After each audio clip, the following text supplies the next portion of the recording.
BRS senior నేత GHMC మాజీ mayor Bonthu Rammohan CM Revanth రెడ్డిని కలిశారు. ఇది కేవలం మర్యాదపూర్వక భేటీయా లేక మరేదైనా కారణం ఉందా అన్నది తెలియాల్సి ఉంది. కాగా కొన్ని రోజులుగా రామ్మోహన్ గులాబీ పార్టీ కార్యక్రమాలకు దూరంగా ఉన్నారు. పార్టీలో తనకు తగిన ప్రాధాన్యం లేదని ఆవేదన వ్యక్తం చేశారు.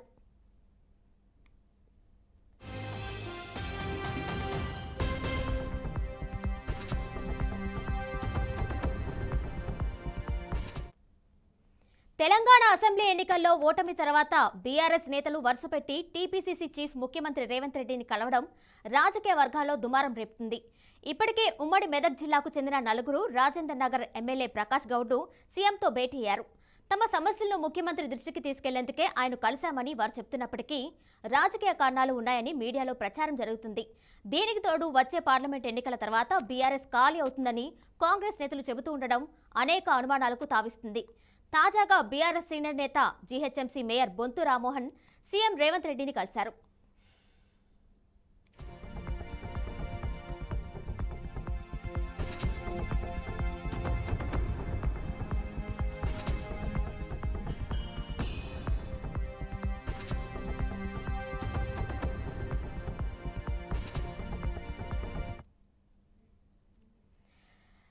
దీనిపై మరింత సమాచారం మా ప్రతినిధి వాసు అందిస్తారు. వాసు, చెప్పండి, సీఎం రేవంత్ రెడ్డిని బొంతు రామ్మోహన్ అయితే కలిసినట్టు తెలిసింది. ఫుల్ డీటెయిల్స్ ఇవ్వండి. 2 రోజుల క్రితము గ్రేటర్ హైదరాబాద్ లో డిప్యూటీ మాజీ మేయర్ బాబా ఫసీయుద్దీన్ కాంగ్రెస్ లో చేరిన ఘటన మరవక ముందే బీఆర్ఎస్ పార్టీకి పెద్ద షాక్ తగిలిందని చెప్పుకోవాలి. మాజీ మేయర్ బొంతు రామ్మోహన్ కొద్దిసేపటి క్రితం హైదరాబాద్ లో సీఎం రేవంత్ రెడ్డి నివాసంలో ఆయన కలిసి ఆయనకి శాల్వా కప్పి బొకే ఇచ్చారు. ఆయన కలిసిన దాంట్లో మెయిన్ గా రామ్మోహన్ కలవటంతోని బీఆర్ఎస్ శ్రేణులు ఒక్కసారిగా షాక్ గురైనట్టుగా మనం భావించాలి. ఎందుకంటే గ్రేటర్ హైదరాబాద్ లో గత ఫస్ట్ తెలంగాణ వచ్చిన తర్వాత first mayor Bonthu Rammohan mayor గా పనిచేశారు. ఆయన తర్వాత ప్రస్తుతం గద్వాల విజయలక్ష్మి మేయర్ గా కొనసాగుతున్నారు. బొంతు రామ్మోహన్ మొదటి నుంచి కూడా OUJSలో కీలకమైన పాత్ర పోషించారు. తెలంగాణ ఉద్యమంలో చాలా కీలకమైన భూమిక పోషించారు. తెలంగాణ వచ్చిన తర్వాత గ్రేటర్ హైదరాబాద్ పరిధిలో చెర్లపల్లి డివిజన్ నుంచి ఆయన కార్పొరేటర్ గా గెలిచిన తర్వాత మేయర్ గా 2016 మేయర్ గా ఎన్నికయ్యారు. ఆ తర్వాత పార్టీకి చాలా విస్తృతమైన సేవలు అందించారు. గ్రేటర్ హైదరాబాద్ లో బొంతు రామ్మోహన్ అనేక నియోజకవర్గాల్లో ఆయన పట్టు సాధించారు. చాలా నియోజకవర్గాల్లో ఎన్నికల సమయంలో బొంతు రామ్మోహన్ ఇన్ఛార్జ్ గా పార్టీ నియమించింది. గత ఎన్నికల్లో ఆయన ఉప్పల్ టికెట్ ని ఆశించారు. అయితే ఉప్పల్ టికెట్ ని బి లక్ష్మారెడ్డికి ఇవ్వటంతో ఆయన అప్పటి నుంచి పార్టీకి దూరంగా ఉన్నారు. తెలంగాణ ఈ కాంగ్రెస్ ప్రభుత్వం ఏర్పడిన తర్వాత బొంతు రామ్మోహన్ కాంగ్రెస్ లో చేరతారన్న ప్రచారం జోరుగా ఊపందుకుంది. అయితే 2 రోజుల క్రితం బాబా ఫసీయుద్దీన్ ఎప్పుడైతే కాంగ్రెస్ పార్టీలో చేరారో బొంతు రామ్మోహన్ కూడా చేరతారని చెప్పి సమాచారం మీడియాలో సర్క్యులేట్ అయ్యింది. దీనికి స్పందనగా నిన్న తెలంగాణ భవన్లో కేటీఆర్ హైదరాబాద్ కు సంబంధించిన కార్పొరేటర్లతోని కీలకమైన సమావేశం నిర్వహించారు. పార్టీ కష్టకాలంలో ఉంది, కార్పొరేటర్లు ఎవరు కూడా పార్టీని విడిచి వెళ్ళొద్దు, పార్టీకి సంబంధించిన ఏదున్నా కూడా ఆ కార్పొరేటర్లకు సంబంధించిన సమస్యలు ఏమున్నా కూడా దృష్టి సారిస్తుంది, మీ సమస్యలు ఏమైనా ఉంటే నా దృష్టికి వస్తే నేను పరిష్కరిస్తానని చెప్పి నిన్న కేటీఆర్ తెలంగాణ భవన్ లో కార్పొరేటర్లతోని సమావేశమై చెప్పిన 24 గంటలు కలవక ముందే ఇప్పుడు రామ్మోహన్ చేరిక అనేది పార్టీకి షాక్ గా భావించాలి. రామ్మోహన్ సతీమణి బొంతు శ్రీదేవి యాదవ్ కూడా ఇప్పుడు చెర్లపల్లి డివిజన్ కార్పొరేటర్ గా ఉన్నారు. ఆమె చేరుతారా లేదా అనేది మరి స్పష్టత రాలేదు. ఎందుకంటే రామ్మోహన్ ఒక్కరే సీఎం కలిసిన దృశ్యం మనం చూస్తున్నాము.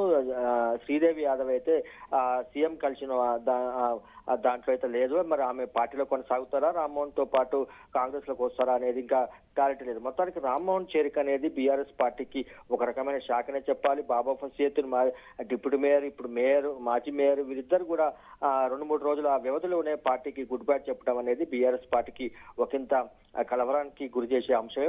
గ్రేటర్ హైదరాబాద్ లో కాంగ్రెస్ పార్టీ ఫోకస్ పెట్టింది. ఇటు గ్రేటర్ హైదరాబాద్ లో 3 నియోజకవర్గాలు కాంగ్రెస్ పార్టీకి కీలకంగా మారాయి. సికింద్రాబాద్, మల్కాజ్గిరి, చేవెళ్ళ ఈ పరిధిలో ఇప్పటికే చాలా మంది లీడర్ని కాంగ్రెస్ వైపు చిప్పుకునేందుకు రేవంత్ రెడ్డికి సంబంధించిన టీం పనిచేస్తా ఉంది. వారం క్రితం పట్నం మహేందర్ రెడ్డి మాజీ మంత్రి ఎమ్మెల్సీ ఆయన వికారాబాద్ జెడ్పీ చైర్మన్ ఆయన సతీమణి ఇద్దరు కలిసి రేవంత్ రెడ్డిని కూడా కలవటం, అట్లాగే చేవెళ్ళ టికెట్కి సంబంధించి ఆమెని అక్కడి నుంచి పోటీకి దింపుతారని ప్రచారం కూడా జరుగుతుంది. ఇప్పుడు బొంతురామను కలవటం ఒక రకంగా బీఆర్ఎస్ పార్టీకి ఇబ్బంది కలిగించే అవసరమే కిరణ్ భాయ్. అయితే వాసు, బొంతు రామ్మోహన్ సీఎం రేవంత్ రెడ్డిని కలవడంతో ఈ నేపథ్యంలో బీఆర్ఎస్ పార్టీ నాయకులు ఏ విధంగా స్పందించే అవకాశం ఉంటుంది? ఒక షాక్ గా అనుకోవచ్చా? వాళ్ళు ఏ విధంగా స్పందించే అవకాశం ఉంటుంది? చాలా ఇబ్బందికరమైన పరిస్థితి బీఆర్ఎస్ పార్టీకి. ఎందుకంటే గత ఎన్నికల్లో కేవలం గ్రేటర్ హైదరాబాద్ పరిధిలోనే బీఆర్ఎస్ పార్టీకి క్లీన్ స్వీప్ చేసింది. మిగతా తెలంగాణ జిల్లాలో పోలిస్తే గ్రేటర్ హైదరాబాద్ లో బీఆర్ఎస్ పార్టీకి గణనీయమైన సీట్లు వచ్చాయి. అయితే ఇప్పుడు ఎక్కడైతే కాంగ్రెస్ బలహీనంగా ఉందో అక్కడ రేవంత్ రెడ్డి టీము బలంగా పనిచేస్తున్నట్లుగా మనం భావించాలి.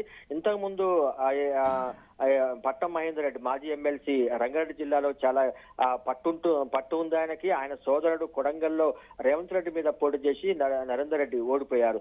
ఇప్పుడు రంగారెడ్డి జిల్లాకు సంబంధించి ఇంతకుముందు తీగల కృష్ణారెడ్డి గెలిచారు. తర్వాత ఇప్పుడు ఆయన సంబంధించిన కోడలు అనిత మమతా రెడ్డి ఆమె రంగారెడ్డి జిల్లా జెడ్పీ చైర్మన్ గా ఉన్నారు. అట్లాగే వికారాబాద్ జెడ్పీ చైర్మన్ గా పట్నం మహేందర్ రెడ్డి సతీమణి సునీతా మహేందర్ రెడ్డి కొనసాగుతున్నారు.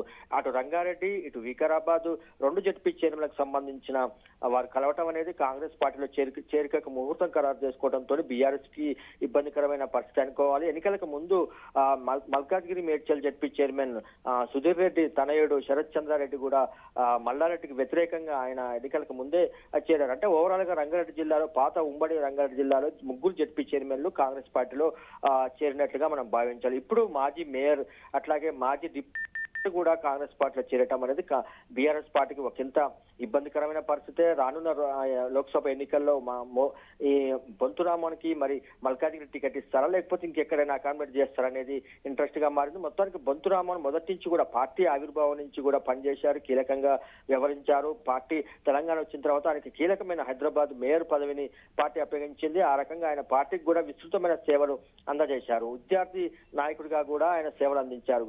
ఇప్పుడు ఆయన పార్టీని వీడటము అనేది ఆవిర్భావం నుంచి ఉన్న వ్యక్తి అట్లాగే మేయర్ గా పనిచేసిన వ్యక్తి వీడటం అనేది డెఫినెట్ గా బీఆర్ఎస్ పార్టీకి ఒక రకమైన ఇబ్బందికరమైన పరిస్థితి. దీన్ని ఎట్లా పోల్చుకుంటుందో చూడాలి. ఇంకా కొంతమంది కార్పొరేటర్లు కూడా చేరే అవకాశం ఉన్నట్లుగా సమాచారం వస్తూ ఉంది. వారిని నిలుపుదల చేసేందుకు బీఆర్ఎస్ పార్టీ ఏమైనా కృషి చేస్తుందా లేకపోతే వారిని బుజ్జగించే ప్రయత్నాలు ఏమైనా చేస్తుందా అనేది చూడాల్సి ఉంటుంది Kiran bhai. Right Vasu, thank you.